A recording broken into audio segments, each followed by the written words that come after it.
It started when I was interested in re-photographing some locations in Leesburg where I was living, and I went out, I printed out some shots for reference, and then I went out and I was kind of holding them up to align them, you know, trying to figure out where I would stand when I was shooting them, and I sort of flashed on the idea of holding them just like that and actually taking the photo just like that as they were overlaid, and they turned out great. I went through and I downloaded the first batch of Leesburg photos that I could find, and I went out and shot some of those, and then I looked at some of the more popular Library of Congress photos. There's a man named Jack Delano, who shot a bunch of photochrome shots of DC during the war. So I tried to shoot some of those, and they turned out really great as well, and that's actually when the project kind of became very popular at that point.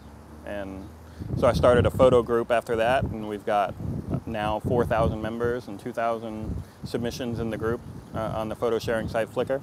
And we got people all over the world doing them everywhere. Was it hard to line up? Obviously, I brag on him a lot, and a lot of people I show it to think it's the most amazing idea, but nobody else is doing it. So that's why a lot of people respond to it, I think, because it's so different and yet makes so much sense. This is a Harris and Ewing shot. They were famous DC, kind of like the DC studio for about 50 years.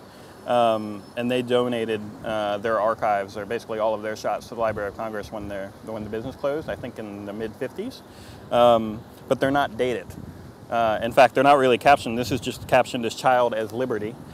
I'm going to walk around to the side where I think it is, try to align it as best as I can, and then I'm going to have to crouch down because it's taken from, you know, probably kneeling height. I have no talent for what he does, lining them up. I've never seen anybody else that can do it as well as he does. The actual alignment stuff isn't, you know, the most important thing. For me, it's really making the photograph. I mean, there's a lot of really boring historical photos out there that we can take pictures of, and I just try to find the most interesting. The Library of Congress has something like 8 million photos of Washington, and that's not even counting the ones that aren't tagged properly. So, you know, I've gone through probably about 2 million of them and picked out, if I had to guess, probably about 250 of the most interesting. Yeah, my favorite is the one of the beauty pageant contestants in front of Union Station with a guy who looks like Jed Clampett. My favorite is one taken in Thomas Circle of a rather well-to-do lady walking her rabbit. Literally, pet rabbit on a leash.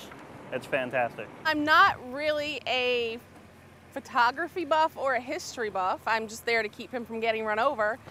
But I've learned a lot of stuff about architecture, about history. We've done a lot of Civil War stuff, which has been really interesting, especially now with the Civil War 150 happening. He's going to do a whole series on that, and it's going to be really cool. How did he propose? With photographs, obviously. He spelled out, "Will you marry me?" In letters and photographs. And it was very unique to him and very exciting for me, and I was surprised and said yes, obviously, and he photographed the entire thing. Oh, wow. And here's the big question. Yes. Who's going to take your wedding photos? Oh, he will definitely take the wedding photos. I'm sure that there will be tripods everywhere, and I'll probably be standing at the altar by myself while he watches.